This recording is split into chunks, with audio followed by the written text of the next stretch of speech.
Hello everyone, David here. Now we are going to listen to podcast news which includes national and international news. While walking in the morning or evening, while cooking, cycling or during free time you can listen. It will be attributed to learning and understanding various accents and pronunciations. Listening improves the quality of communication and comprehension. Before going ahead, I would like to welcome you all to the virtual school. A new way of learning and teaching, with the vision of Let's Grow Together. Our mission is to learn how to learn and teach how to teach. So stay tuned. And here we go. May 26, 2021. National news. Over 13 lakh evacuated as Yas races towards Odessa coastline. Wind speeds of 165 km/h expected during landfall today. Bengal may also be hit. Warning signs: rough sea in the Bay of Bengal ahead of cyclone Yas landfall, at Dingha in East Midnapuri district of West Bengal on Tuesday. Pt Isvapan Mahapatra. Satya Sundar Barik Shiv Sahai Singh Bhubaneswar / Kolkata. Several thousands of people in coastal districts of Odisha are bracing for the impact of the very severe cyclonic storm, Yas, which is set to hit the coast with wind speeds of 155 to 165 km/h early on Wednesday morning. The state government has moved over 2 lakh people from vulnerable areas to safety. In neighboring West Bengal, Chief Minister Mamata Banerjee said about 11 lakh people have been evacuated and given shelter in 4,000 cyclone shelters of the state. Ms. Banerjee said that there were reports of localized tornadoes at 2 places: Halishar in Nadia and Chinsura in Hooghly district of the state. In view of the weather conditions, Kolkata Airport has decided to suspend flight operations from 8:30 am to 7:45 p.m. on Wednesday. According to the India Meteorological Department, IMD, the cyclone was intensifying and moving north-northwest and is likely to make a landfall near North Odisha coast very close to Chandbali Dam report. According to the IMD, wind speeds would further increase to 155 to 165 km/h over northwest Bay of Bengal and along and off North Odisha and adjoining West Bengal coasts including Jagatsinghpur, Kendrapara, and Bhadrak, from early morning of May 26. The system will extend to Balasore district of Odisha from the forenoon of May 26. Tidal waves of height 2 to 4 meters are likely to inundate low-lying areas of Balasore, Bhadrak, and about 2 meters above tide are likely to hit coastal areas of Kendrapara and Jagatsinghpur districts around the time of landfall. We had started the process of evacuation from Monday.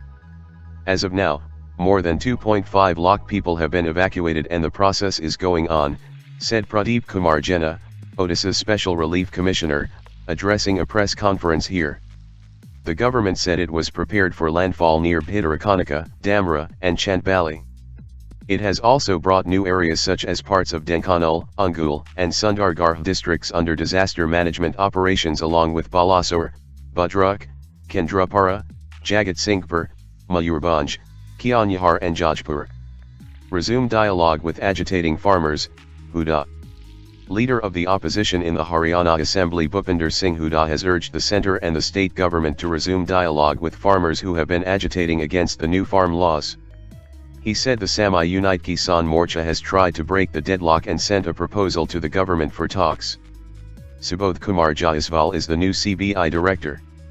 The Narendra Modi government late on Tuesday night appointed Maharashtra Cadre IPS officer of 1985 batch, Subodh Kumar Jaiswal, currently Director General of the Central Industrial Security Force, as CBI director for 2 years. Mr. Jaiswal served as Maharashtra DGP before being made the chief of CISF. Polls have dented BJP's invincibility. Options will emerge, says CM Vijayan G. Ananthiruvananthapuram. The recently concluded assembly elections in various states had essentially busted the myth that the Bharatiya Janata Party's, BJP, juggernaut is unstoppable, Chief Minister Pinarayi Vijayan has said. In an interview with The Hindu after he led the Left Democratic Front, LDF, back to power for a second consecutive term in Kerala, Mr. Vijayan said the electoral victory of the LDF in Kerala and the ascension to power of the DMK alliance in Tamil Nadu had buoyed the prospects of a national alternative to the BJP at the centre. So certainly, alternatives will emerge, he said. On the COVID-19 pandemic, he said the central government had displayed a lack of original thinking to get the devastated economy up and running. The center should have put money into the hands of the people and increased social spending. Stating that the country's economy is in reverse gear, Mr. Vijayan said India had recorded a dismal -8% growth in 2021. However, Mr. Vijayan was confident that the pandemic would not bridle Kerala's development. Kerala had thought outside the box earlier itself and identified alternative sources to supplement our developmental initiatives. Also, we are implementing special schemes to increase agricultural and industrial production. The state will build on its IT services, agro-processing and tourism strengths, he said. Health insurance. Mr. Vijayan said Kerala would enter into a health insurance system through a state health agency under the health department by coordinating the various health insurance schemes that are currently being administered. SC Nixa CBI petition for custody of TMC leaders. Krishnadas Rajagopal, New Delhi. The Supreme Court on Tuesday refused to let the CBI use West Bengal Chief Minister Mamata Banerjee's siege of Dharna at the premier investigating agency's premises as a pretext for curbing the personal liberty of 4 TMC leaders arrested in the Narada Sting tapes case, forcing the CBI to drop its appeal for their custody. A bench of Justices Vineet Saran and B.R. Gave said the agency was free to separately proceed against Ms. Banerjee, her law minister Moloi Guttuk and other TMC leaders for allegedly barging into its offices on May 17. But it would not allow their alleged actions hurt the rights of the accused, presently under house arrest. Take it that we do not appreciate of Dharnas and all. But if some chief minister or law minister takes law into their hands, should the accused suffer? We do not like to mix the issue of liberty of citizens with whatever illegal acts of politicians. We will not do that, Justice Gave addressed Solicitor General Tushar Mehta, appearing for the CBI. CONG wants tweets of 11 union ministers tagged they posted content similar to Putra's. Special Correspondent, New Delhi. The Congress Party has written to Twitter asking them to flag tweets by 11 union ministers referring to the alleged Congress toolkit as manipulated media. It argued that all the tweets have content similar to what BJP spokesperson Sambit Putra posted, which has been tagged as such. Twitter, in response, had sought the URLs of the said tweets. All the tweets that the Congress has listed out are from May 18 when Mr. Putra first posted a screenshot of the alleged Congress toolkit. Congress General Secretary Randeep Surjewala in his letter to Twitter said these tweets were posted with clear malintent to exploit the social media space to spread lies and malicious propaganda throughout the territory of India. Tweets of Smriti Irani, Ravi Shankar Prasad, Dharmendra Pradhan, Giriraj Singh, Piyush Goyal, Prahlad Joshi, Thawar Chand Gehlot, Harshvardhan, Mukhtar Abbas Naqvi, Ramesh Pokhriyal Nishank and Gajendra Singh Shekhawat are listed. It is also a matter of fact that people tend to believe true any information that is put up directly by a union minister, Mr. Surjewala said, arguing that it becomes even more important that their tweets are classified as manipulated media. The Congress has filed an FIR against Mr. Putra in Raipur in connection with the case. New IT rules come into force today, will comply, says FB. Industry bodies have sought more time for compliance. Facebook is committed to allowing people to freely express themselves. Heraldo Paris. Yuthika Bhargava, New Delhi. While the new stricter rules for social media intermediaries such as Facebook, WhatsApp, Google, Twitter and Telegram, come into effect on Wednesday, a majority of platforms are yet to fully comply with the Information Technology, Guidelines for Intermediaries and Digital Media Ethics Code, Rules, 2021. There is no clarity on the immediate consequences of non-compliance. However, experts say these companies could lose the safe harbor protection that currently gives them protection against liability, civil as well as criminal, for content posted on their platform by third-party users. In reply to a query, social media giant Facebook on Tuesday said it aims to comply with the provisions of the revised IT rules and continues to discuss a few of the issues which need more engagement with the government. Pursuant to the IT rules, we are working to implement operational processes and improve efficiencies. Facebook remains committed to people's ability to freely and safely express themselves on our platform, a spokesperson said. Meanwhile, in an emailed response, Instant messaging firm Telegram said it has complied with almost all the new IT laws and has informed the concerned authorities regarding the compliance in writing. Indian microblogging platform Ku has said that it has met the compliance requirements of the new rules. Twitter and WhatsApp did not comment on the issue. Shrouds removed from sand burials in Prayagraj. Cleaners seen removing saffron and yellow shrouds from mounds. Administration says its cleaning drive. Cover up. Bodies buried in the sand near the banks of the Ganga at Shringpur Ghat in Prayagraj. File photo. Omar Rashid, Lucknow. In a curious move, the administration in Prayagraj has allegedly removed the saffron and yellow shrouds from bodies buried in the sand on the ghats of the Ganga days after it was reported that the bodies could be of suspected COVID-19 victims. Visuals widely shared on social media showed cleaners deployed by the administration removing the shrouds, many of which traditionally also carry the name of Lord Ram, and the wooden stubs from the mounds of sand at Shringpur Ghat. A senior official, however, claimed that only shrouds that were scattered on the ghat were being removed while those on mounds of sand where the bodies were buried were not touched. We are only cleaning the dirty clothes and shrouds that people leave behind or abandon on the side of the ghats, Sarahan Subdivisional Magistrate Anil Kumar Chaturvedi told The Hindu. Mr. Chaturvedi said such cleaning drives are not new. Asked what was the trigger for the present drive, the SDM said the place looked dirty of late and cited the media attention that the ghats were receiving. Bahut Gandhijai log kar di hein. Media k log jaa rahin na, Karab lagraha hi dekni main, people have left a mess out there. Now journalists are visiting the ghat and it doesn't look good, he said. Ever since countless bodies were found floating in the Ganga in different parts of Uttar Pradesh, followed by the discovery of shallow graves on sandy ghats in Unnao, Kannauj, Prayagraj, and Raebareli among other districts, the state government announced support money for poor people who could not afford to cremate their dead in order to dissuade them from disposing of the bodies in the river. At many places, the administration has not allowed any new bodies to be buried on the ghats and set up pickets in several districts and patrolling by police on boats. In Prayagraj too, Mr. Chaturvedi said they had put a stop to the burials. He said they were concerned that the bodies would rise to the surface during the rainy season. Priyanka questions drive.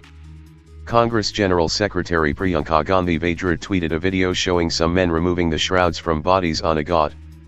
She questioned the cleaning on the ghats. Did not get treatment when alive. Many did not even get last rites with honor. Did not find a place in the government data. Now, even the Ramnami is being snatched from their graves, she wrote. Ms. Vajra said this was disrespect of the deceased, religion and humanity. Mkoka invoked against man. Staff reporter New Delhi. Maharashtra Control of Organized Crime Act, Mkoka, has been invoked against criminal Sundeep alias Kala Jayadai, who has several heinous cases registered against him. He had fled police custody in 2020. Jayadai and his gang members are involved in over 25 cases of murder in different states, the police said, adding that he is suspected to have fled the country. Sushil case connection. Jayadai is said to be a close accomplice of Sanu Mahal, who was allegedly thrashed along with Sagar Dhankar in northwest Delhi's Chhattisgarh Stadium, leading to Sagar's murder. This is the incident in which two-time Olympian Sushil Kumar has been arrested. Take a real look at COVID-19 ringtone. HC government told to keep publicizing helpline numbers and information to educate public. The court said that a corner or column on a page could be dedicated for helplines in the newspapers. Staff reporter New Delhi. The Delhi High Court on Tuesday said the centre needs to relook at the COVID-19 ringtone, saying it should cut out the preface and come to the main point, which contains information about the helpline numbers. It is like starting a writ petition with most respectfully and nobody is reading it and even not interested. You need to be a little proactive in your approach. People are aware of COVID-19 protocol, a bench of Justice Vipin Sanghai and Justice Jasmeet Singh said. It is high time that you updated them with COVID-19 helpline number, which is the most important part of the message. You have to be agile on your feet on this, the bench told the central government's council. The court also noted that a corner or column on a page could be dedicated for these helplines in the newspapers. In newspapers, one does not find these inserts on a daily basis. These things should be there in the papers every day. Fix a corner or column, maybe on page 1 or page 3. Some column on a page should be dedicated to it daily so that people know where to go when they need it, the court said. On lines of campaign. The High Court's observation came while hearing a bunch of petitions related to COVID-19 situation in the capital. During the hearing, the court stressed on the need to spread awareness among public about the pandemic through advertisements more frequently on the lines of Hum Do Hamare Do campaign for family planning. The court told the government to keep publicizing all relevant helpline numbers and information through audio, video and print medium continuously to educate people. We direct the center and Delhi government to undertake publication of all relevant helpline numbers and information through all audio, video and print medium on a continuous basis as frequently as possible so as to educate people on facilities created by the state for testing and treatment of COVID-19 as well as other issues like mental health and issues arising in the society on account of the pandemic, the court ordered. It also said that Doordarshan and All India Radio, which are the mediums of central government, should give advertisements daily on the issue. Doctor's prescription: take rest, eat well and watch out for fatigue. Those who have recovered from the virus should not let guard down as they could develop lung fibrosis, blood clotting. COVID-19 patients getting free oxygen provided by Hemkant Foundation in Gurugram. Tiptai. Ashok Kumar, Gurugram. Even weeks after complete recovery, COVID-19 patients can experience new or recurring mild symptoms ranging from general fatigue, body ache, headache, joint pains, cough, depression, anxiety, and difficulty in thinking or concentrating to severe breathlessness, chest pain and painful swelling of the limbs. However, doctors warn that there can also be serious complications that can lead to readmission even after full recovery. It includes lung fibrosis, delayed thromboembolic events, formation of clots in blood vessels, and bacterial and fungal infections. Mohit Mathur, principal consultant of critical care in Max Hospital, Gurugram, said that most commonly they were seeing cases of lung fibrosis, which was likely to occur in those who had spent long time in intensive care units on mechanical ventilator support. We are also witnessing cases of delayed thromboembolic events between 3 to 6 weeks of illness as COVID-19. This is being clinically manifested as sudden strokes. Apart from these two serious post-COVID symptoms, we also need to look out for secondary infections, bacterial and fungal, said Dr. Mathur. Heart attack risk. Amit Bhushan Sharma, Unit Head and Associate Director, Cardiology, Paras Hospitals, said that even those who didn't have any pro-cardiac issues could develop heart complications after recovering from COVID-19. So it may not be related to pre-existence of any cardiac problem. This can be a new phenomenon. Since the rhythm of the heart is destroyed, there is a high risk of a heart attack. This can happen while being infected and also after COVID-19 recovery, said Dr. Sharma. Amitabh Malik, Chief, Ent Department, Paras Hospitals, said that black fungus, also known as mucormycosis, was affecting the lives in a far more serious way than the pandemic, and the hospital was getting around 20 to 30 such cases in a week in COVID-recovered patients. Any patient who had COVID in last 10 to 20 days, should keep a watch on any left or right side facial pain, excruciating headache, swelling in and around the eyes and brownish or blackish nasal discharge. Such patients should approach an AND specialist, said Dr. Malik. Bella Sharma, Additional Director of Internal Medicine in Fortis Memorial Research Institute, Gurugram, said black fungus mainly occurred in patients who were diabetic with poor sugar control, on steroids for COVID and oxygen support. Haryana government has also declared black fungus as a notified disease. The patients who are well and at home after COVID, and particularly those who required hospital admission for the disease, must continue to take rest with good diet and hydration for some more time. They must not rush back to the same level of physical activity as earlier but take it up in a gradual manner, suggested Reshma Tiwari, Director of Critical Care in Artemis Hospitals. Revisit advisory on RT-PCR test, ICMR told. Staff reporter, New Delhi. The Delhi High Court on Tuesday suggested the Indian Council of Medical Research, ICMR, to relook at its recent advisory which said RT-PCR must not be repeated on an individual who tested positive by either rapid antigen test, RAT, or RT-PCR. The suggestion by the court came while hearing a plea by a lawyer who has challenged the advisory, claiming that due to it, neither he nor his family could get tested again after spending more than 17 days in quarantine from April 28 when they first tested positive. The lawyer said without a COVID-negative report, the civil defense guards outside his residence were not permitting him to go out for even basic essential items, and when he tried to get tested at a lab, they declined to test him due to the May 4 advisory of ICMR. The Delhi government lawyer said that the petitioner's area at Sultanpuri here was a containment zone, and that was also a reason why people were not being allowed to move out. The petition has contended that the May 4 advisory was arbitrary, discriminatory, and creates a paradoxical situation since a negative RT-PCR report is compulsorily required by several other notifications issued by the respondents. No free vaccination for 18 to 44 age group for the second day. Atishi urges central government to approve international vaccines. A health worker administers vaccine to a 45-plus beneficiary at Kiela in West Delhi on Tuesday. Shiv Kumar Pushpakar. Staff reporter, New Delhi.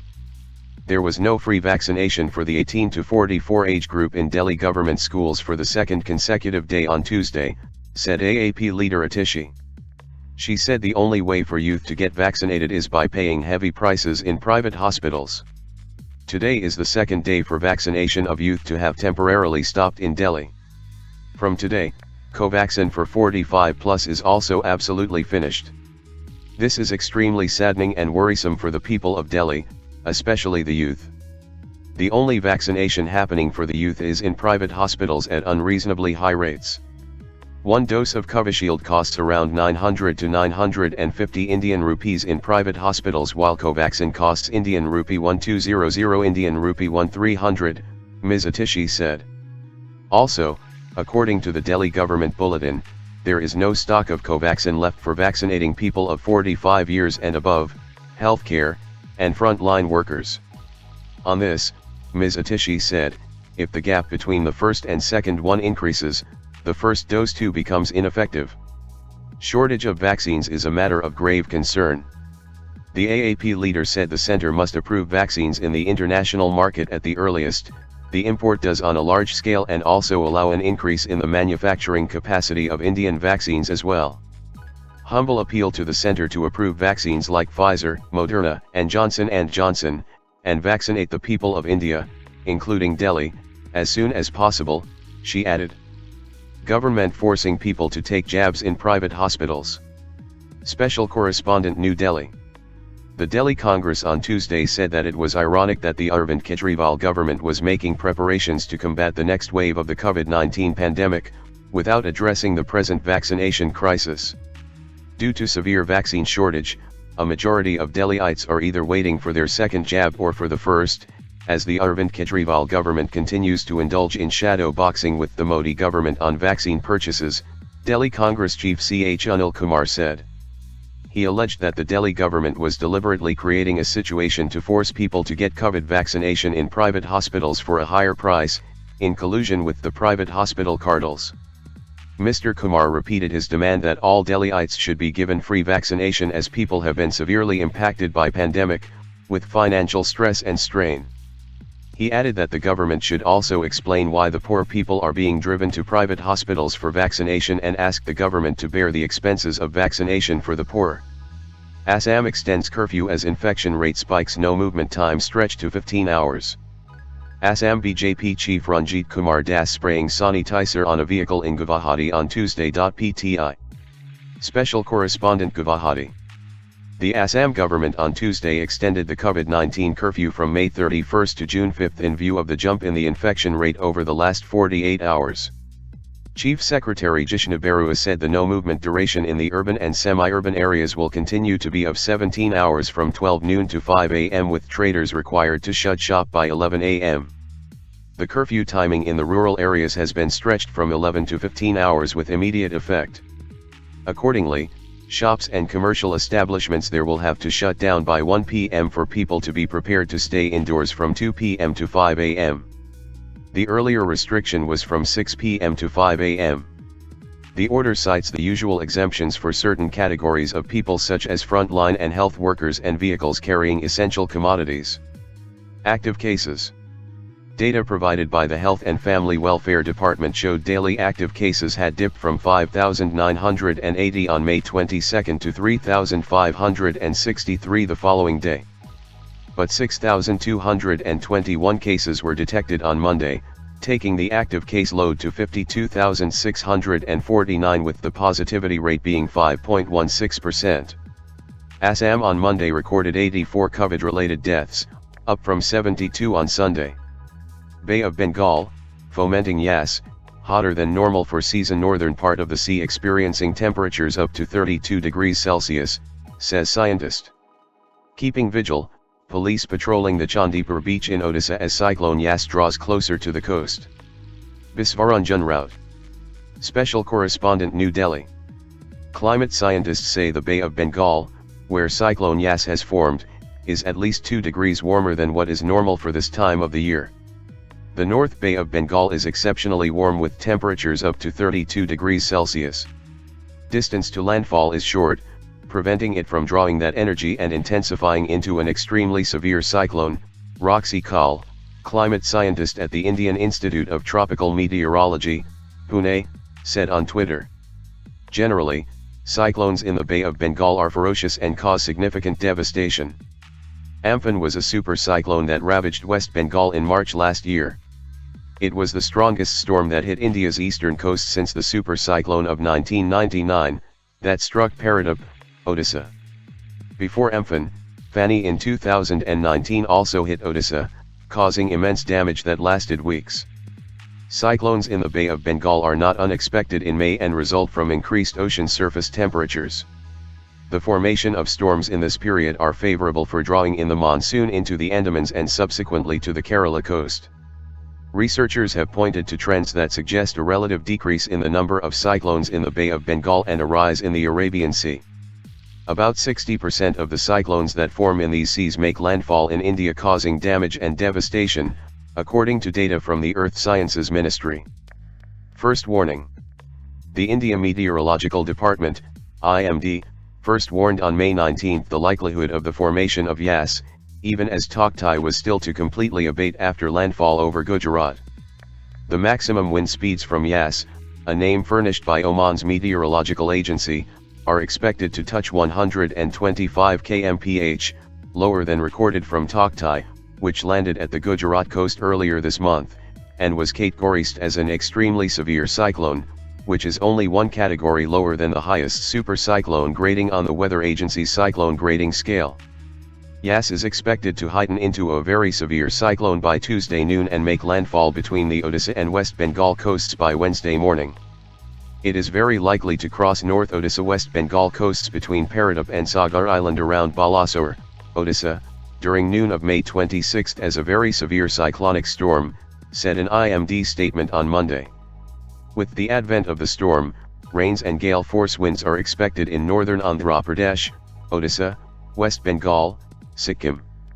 Tidal waves up to 4 meters in height are expected over the West Bengal and Odisha coasts as the storm approaches. Colonel Punjab Singh, 1971 war veteran, passes away. He had post-COVID complications. Colonel Punjab Singh. Special Correspondent New Delhi. Col Punjab Singh, Veer Chakra awardee and a decorated veteran of the 1971 war, passed away at the Command Hospital in Shandy Mandir, in Haryana on Monday due to post-COVID complications, the Army said on Tuesday. He was 79. Colonel Singh had lost his elder son Anil Kumar to COVID-19 on May 21. In the 1971 war, during Operation Cactus Lily, the 6th Battalion of the Sikh Regiment occupied 13 kms of front on the heights above Poonch in Jammu and Kashmir, covering 2 strategic points, the loss of which would have directly threatened Poonch. Colonel Singh, then a major, commanded a company deployed at Tund, an Army statement said. Colonel Singh was awarded the 3rd highest wartime gallantry award, the Veer Chakra, on December 24, 1971. PNB fraud case.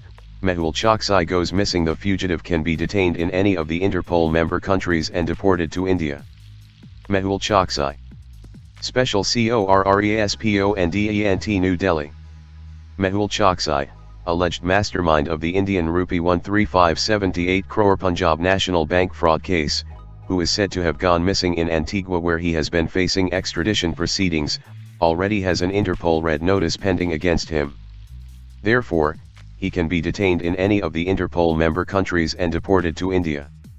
Choksai went missing on May 23 and the Antiguan police are trying to locate him, as reported in the local media. The development comes weeks after the United Kingdom's Home Department approved the extradition of Choksai's nephew and another key accused, Nirav Modi, following a verdict by the Westminster Court against him in February.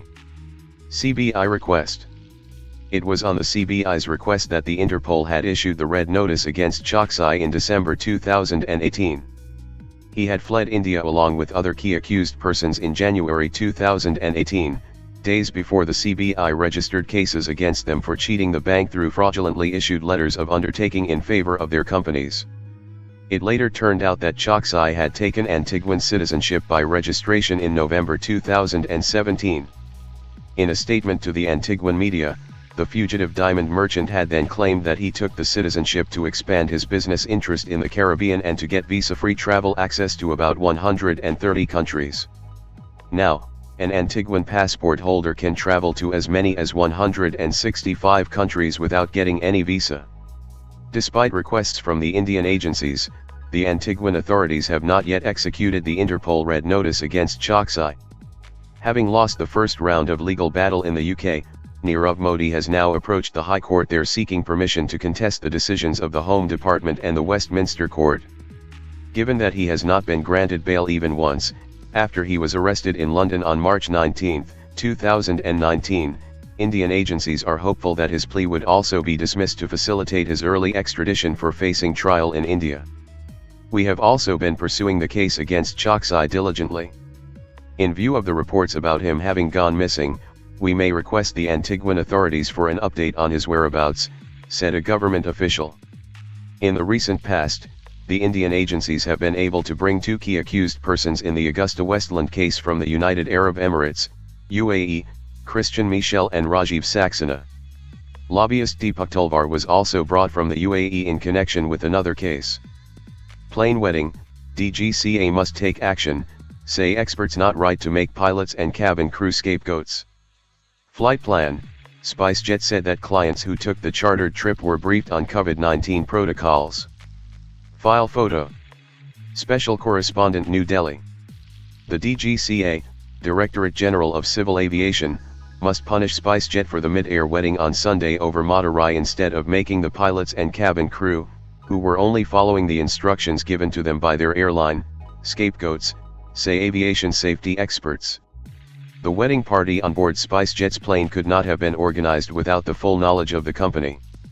It was a pre-planned flight, which involved a route that had to be specially programmed, and included manual orbiting over Tenkasi, said aviation safety expert Captain Mohan Ranganathan. The special route taken by the pilots indicates they had specific instructions from the operations team in the airline. For the company to say they didn't know there were going to be rituals performed on board is a pure lie, Mr. Ranganathan noted. A former DGCA official, who has overseen flight safety issues, said, "The biggest violation by the airline is allowing a wedding group of more than 160 people when wedding events of more than 50 are banned by the state." SpiceJet on Monday said a travel agent in Madurai chartered a plane for a post-wedding joyride and it had denied permission for conducting any activity on board as well as briefed its client on COVID-19 protocols. The DGCA has derostered the plane crew and ordered an investigation into the incident for violation of COVID-19 protocols. The photos viral on social media show the bride and groom exchanging garlands in a packed aircraft, carrying more than 160 passengers.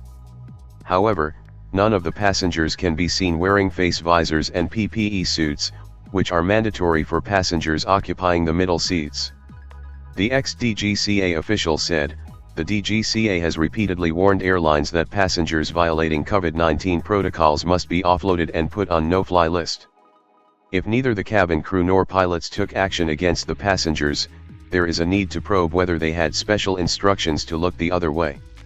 The rules and protocols that apply for regular passenger flights are often not enforced for non-scheduled or chartered operations.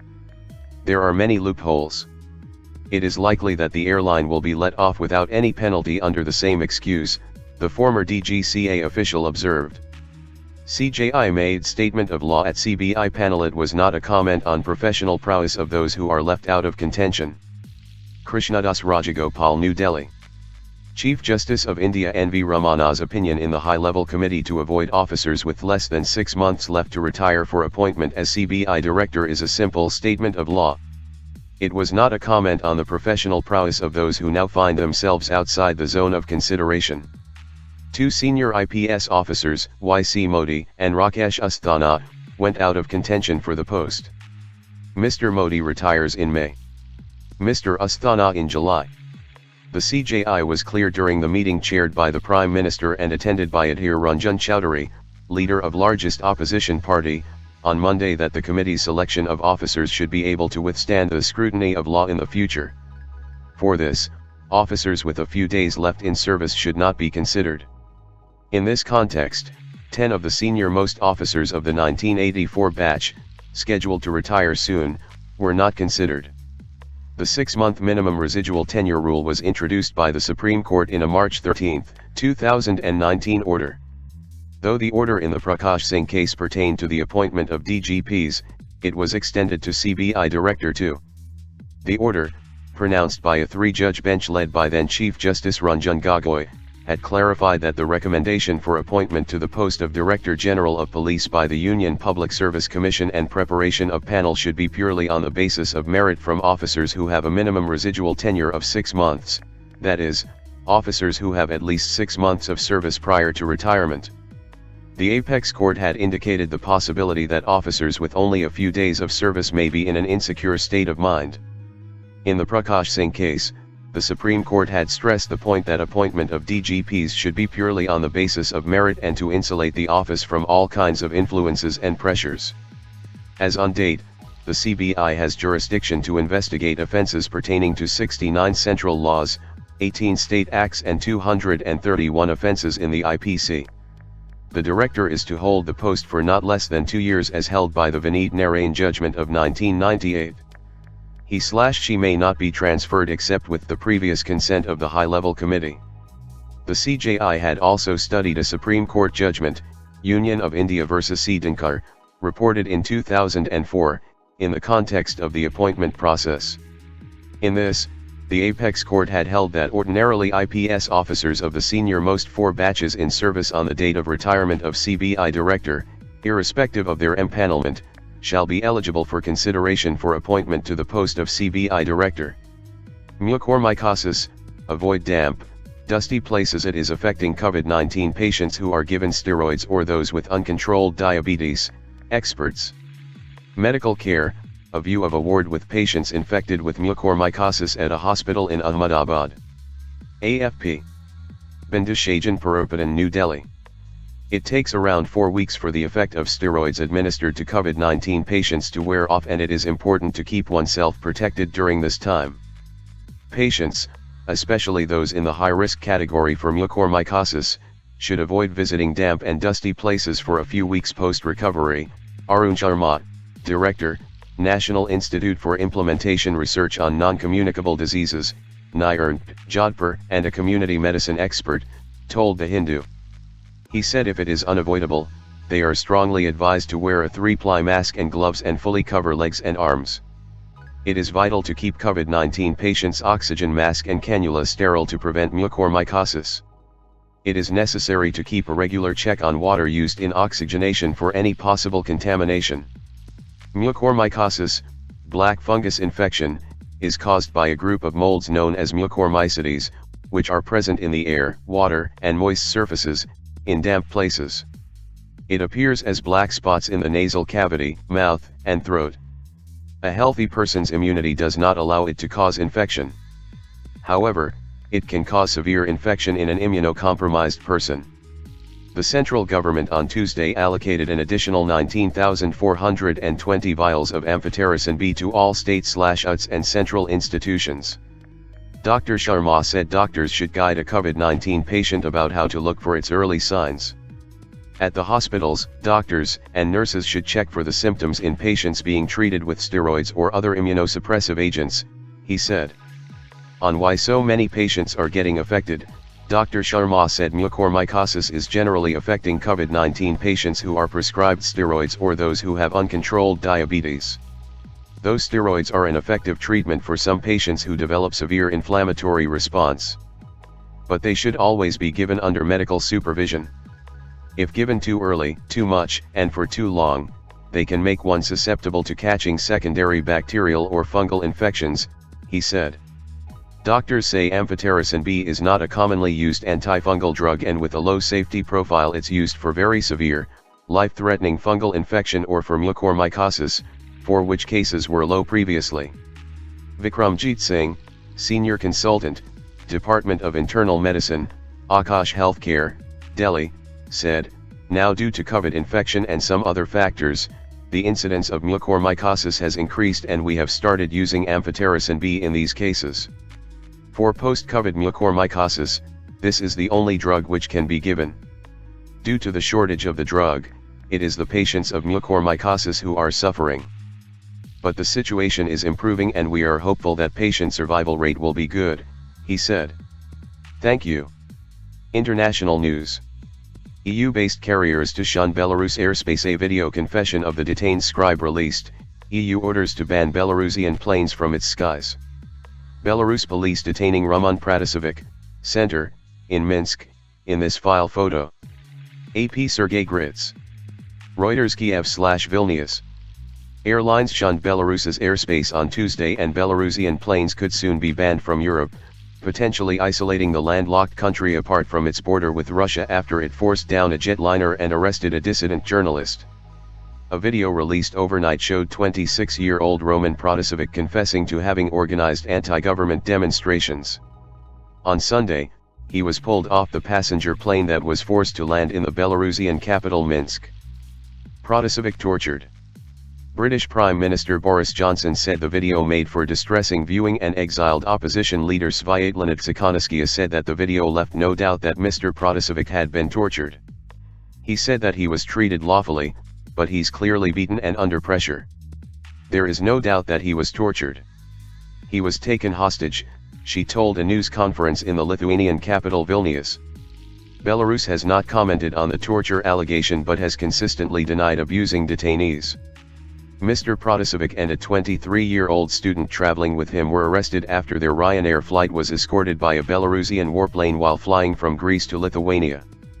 Western powers have widely condemned the incident, which NATO Secretary-General Jens Stoltenberg described on Tuesday as a state hijacking. Belarusian state media have reported that President Alexander Lukashenko personally ordered the flight to be intercepted. Belarus says it was responding to a bomb scare that later proved to be a false alarm. The UN agency ICAO has said the incident may have violated the foundational treaty governing international civil aviation, the 1944 Chicago Convention.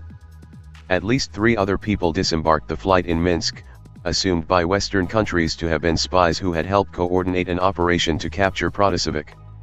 European Union leaders at a summit on Monday called for airlines based in the 27-member bloc to halt flights over Belarusian airspace, which is along a major corridor connecting Europe and Asia and earns hard currency from overflight rights. Lufthansa, KLM, SAS, Air France, LOT, and Singapore Airlines were among carriers that announced they would stop flying over Belarus. The EU leaders also directed officials to draw up unspecified new sanctions against Belarus, and to work out a way to ban Belarusian airlines from the bloc's skies. If all such measures are fully implemented, flights may soon be able to reach Belarus only by passing over its eastern border with its close ally Russia. If we let this go, tomorrow Alexander Lukashenko will go further and do something even more arrogant, more cruel, Ukrainian Foreign Minister Dmytro Kuleba said in a statement. Moderna says its vaccine is highly effective in adolescents. It is 100% potent in preventing symptomatic infections. 3,732 children aged 12 to 17 participated in the study by Moderna. Reuters Mike Blake. Shriram Lakshman, Washington.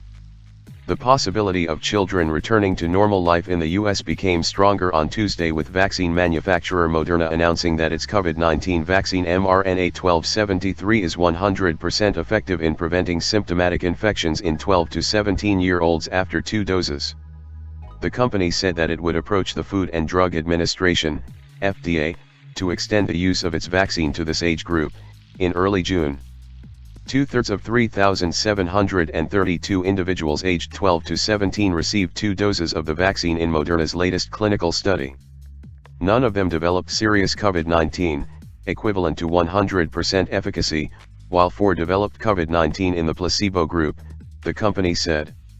A single dose of the vaccine resulted in 93% efficacy based on the case definition of the Centers for Disease Control and Prevention, CDC, which is modified, given the lower overall rate of infections in adolescents. The teenagers in the study will be monitored for a year after their second dose, the New York Times reported. We are encouraged that mRNA-1273 was highly effective at preventing COVID-19 in adolescents, Moderna CEO Stefan Bancel said. Some have criticized the US for vaccinating children who are less susceptible to serious COVID-19 infections while more vulnerable adult populations in countries across the world, including India, are yet to be vaccinated. The Pfizer-BioNTech vaccine was recently approved for emergency use in 12 to 15 years. Pfizer and Moderna are in the process of conducting vaccine trials on children in the 6 months to 11 years group. EU leaders agreed to donate 100 million doses of vaccines they vow support to COVAX for equitable access to doses. Associated Press, Brussels. EU leaders agreed on Tuesday to donate at least 100 million doses of COVID-19 vaccines to poorer nations by the end of the year as supplies steadily rise across Europe. Gathered in Brussels for a 2-day summit, the 27 leaders backed a text in which they pledged to continue efforts to increase global vaccine production capacities in order to meet global needs. Leaders also called for work to be stepped up to ensure global equitable access to COVID-19 vaccines and reiterated their support for the unbacked COVAX program. COVAX aims to ensure equitable access to COVID-19 shots for low and middle-income countries. The program suffered a major setback last week when its biggest supplier, the Serum Institute of India, announced it would likely not export any more vaccines until the end of the year due to the COVID-19 crisis in the subcontinent. Leaders acknowledged that vaccination has finally picked up across their continent following a painfully slow start.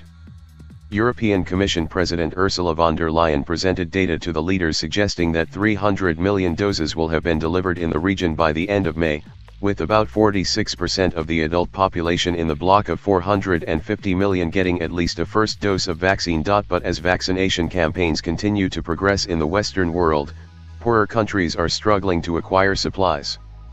The leaders also pledged to help countries in need to develop vaccine production locally. Mali in turmoil as army detains president, PM strongman Goïta promises poll in 2022. Agence France-Presse Bamako. Political turmoil in Mali deepened on Tuesday as the country's interim vice president, Assimi Goïta, pushed out transitional leaders who had been tasked with steering the return to civilian rule after a coup last August. Assimi Goïta, who headed a junta which seized power less than 10 months ago, said that President Ba Enda and Prime Minister Mokhtar Wan had been stripped of their powers, and he promised elections in 2022. Mr. Enda and Mr. Wan have been heading an interim government that was installed in September under the threat of regional sanctions, with the declared aim of restoring full civilian rule within 18 months. In a move that sparked widespread anger, the pair were detained on Monday by army officers who were disgruntled by a government reshuffle, senior officials said. Mr. Goïta said Mr. Enda and Mr. Wan had been stripped of their duties for seeking to sabotage the transition, which would proceed as normally. Crew evacuated from burning ship following an emergency request from Sri Lanka, India sends help. Mira Srinivasan, Colombo. Following an explosion on a ship anchored near Colombo on Tuesday, the Sri Lankan Navy said the crew members were evacuated, while firefighters tried dousing the flames. Following an emergency request from Sri Lanka, India deployed a Dornier aircraft and vessels to augment rescue operations. Container ship MV Express Pearl, sailing with a Singaporean flag, was anchored 9.5 nautical miles northwest of the Colombo port, when a container caught fire on Friday, the Navy said in a statement. The vessel, according to media reports, left the Hajira port in Gujarat on May 15, and was headed to Singapore via Colombo. The fire led to an onboard explosion on Tuesday. Intensified by strong winds, the flames spread to other parts of the vessel, officials said. India promptly responded to an emergency request by Sri Lanka Navy and deployed assets to douse the fire on MV Express Pearl off Colombo on May 25, 2021. This includes vessels Vaibhav, Vajra, and Samudra Prehari by Indian Coast Guard and Tug Water Lily by Director General, Shipping in addition to Dornier aircraft for aerial reconnaissance, the Indian High Commission in Colombo said. In addition, the Indian Coast Guard, ICG, formations at Kochi, Chennai, and Tuticorin are on standby for immediate assistance towards pollution response. Further, ICG aircraft are being brought to Tuticorin from Chennai and Kochi for aerial surveillance and pollution response, ICG spokesperson stated. According to a Reuters report, experts from the Netherlands and Belgium were also surveying the ship. Sri Lanka's shipping minister Rohitha Abegunawardena was quoted as saying, "A special Dutch flight with vital equipment to contain the fire is now expected to reach Sri Lanka." The ICG said the vessel is carrying 1,486 containers, of which about 8 to 10 containers are reported to have fallen overboard post-explosion and fire. The vessel is holding about 325 tons of fuel in its tanks, which is likely to pose a threat of oil spill, it said. The ship was manned by 25 crew, including 5 Indians, all of whom have been evacuated, it said. With inputs from Dinkar Perry in New Delhi. First man to get COVID-19 jab dies of unrelated illness. Special correspondent. The first man in the world to get a COVID-19 vaccine died of unrelated illness, British media reported. Bill Shakespeare, 81, received his first jab on December 8 at University Hospital Coventry, England. He was the second person to receive the Pfizer-BioNTech vaccine after 91-year-old Margaret Keenan. A former Rolls-Royce employee and a parish councillor, Shakespeare passed away last Thursday after a period of illness at the same hospital, Daily Mail reported. He leaves behind his wife and 2 sons and grandchildren. When he received the jab, he had said it was wonderful. U.S. calls for transparent new probe into COVID-19 origins. Intelligence agencies are examining reports. Reuters Geneva. The United States called on Tuesday for international experts to be allowed to evaluate the source of the SARS-CoV-2 and the early days of the outbreak in a second phase of an investigation into the origins of the coronavirus. U.S. intelligence agencies are examining reports that researchers at Wuhan Institute of Virology were seriously ill in 2019, a month before the first cases of COVID-19 were reported, according to U.S. government sources who cautioned on Monday that there is still no proof the disease originated at the lab. Phase 2 of the COVID origin study must be launched with terms of reference that are transparent, science-based, and give international experts the independence to fully assess the source of the virus and the early days of the outbreak, U.S. Health Secretary Xavier Becerra said in a video message to the annual ministerial meeting of the World Health Organization. Mr. Becerra did not mention China directly, where the first known human cases of COVID-19 emerged in the central city of Wuhan in December 2019. The origin of the virus is hotly contested. In a report issued in March, written jointly with Chinese scientists, a WHO-led team that spent 4 weeks in and around Wuhan in January and February said the virus had probably been transmitted from bats to humans through another animal, and that introduction through a laboratory incident was considered to be an extremely unlikely pathway. A WHO spokesman, Tarek Jasarevic, asking about a follow-up mission, told Reuters on Monday that the agency was reviewing the recommendations from the report at the technical level. China on Monday dismissed as totally untrue reports that 3 researchers in Wuhan went to hospital with an illness before the coronavirus emerged in the city. Foreign Ministry spokesman Zhao Jian said that, according to a statement from the laboratory, it had not been exposed to COVID-19 before December 30, 2019, and a zero infection record is kept among its staff and graduate students so far. Thank you. Economy news. Fuel prices raised for 13th time in May. Press Trust of India, New Delhi. The price of petrol inched towards the Indian rupee 100 mark in Mumbai on Tuesday after fuel rates were increased yet again. Petrol price was raised by 23 paise a litre and diesel by 25 paise a litre, according to a notification. The increase, the 13th this month, pushed petrol and diesel prices to record high levels across the country. Petrol price in Delhi rose to 93.44 Indian rupees a litre and diesel to 84.32 Indian rupees a litre. In Mumbai, Petrol climbed to 99.71 Indian rupees a litre and diesel to 91.57 Indian rupees.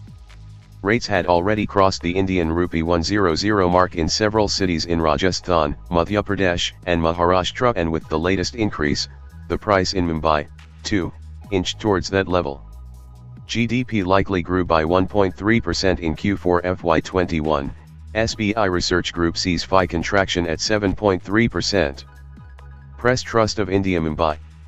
India's GDP is likely to have grown at 1.3% in the fourth quarter of 2020-21 and may have contracted by about 7.3% for the full financial year, according to an SBI research report Ecourap.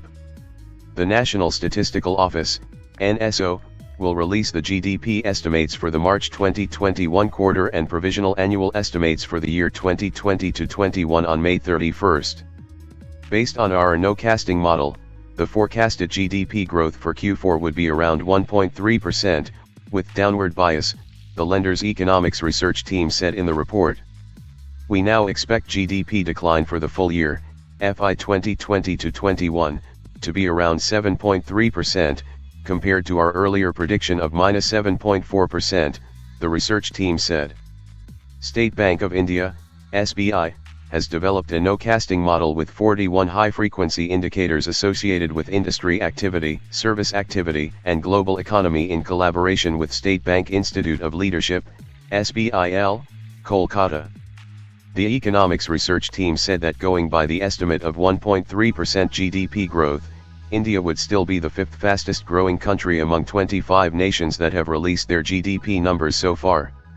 Concomitant decline.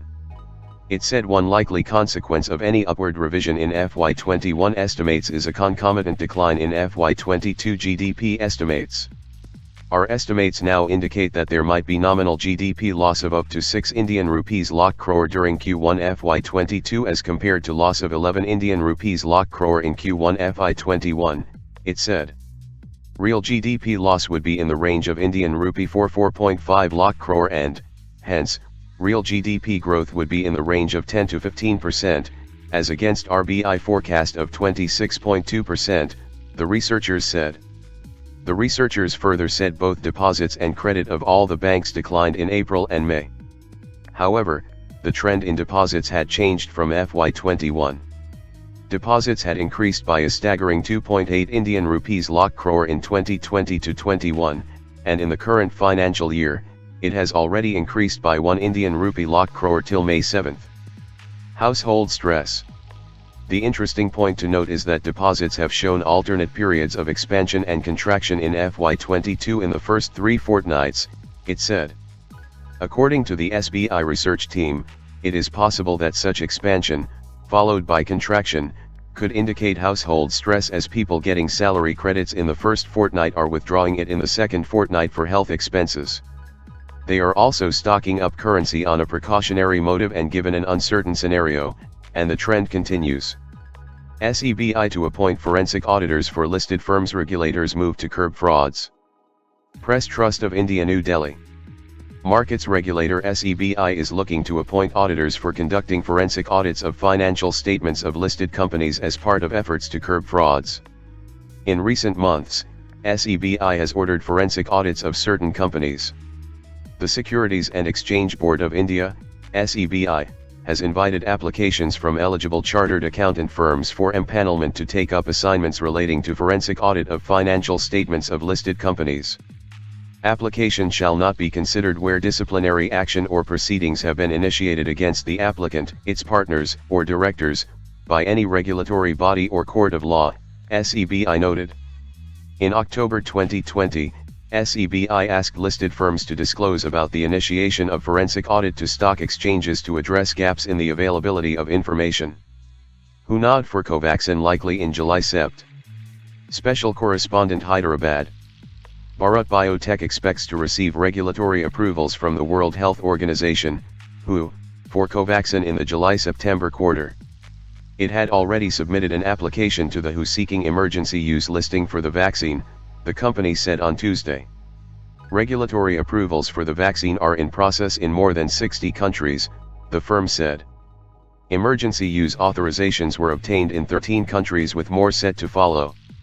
Meanwhile, Bharat Biotech's partner in the US Ocugen Incorporated said it had submitted master file as part of the process to get emergency use authorization for the COVID-19 vaccine from the US FDA.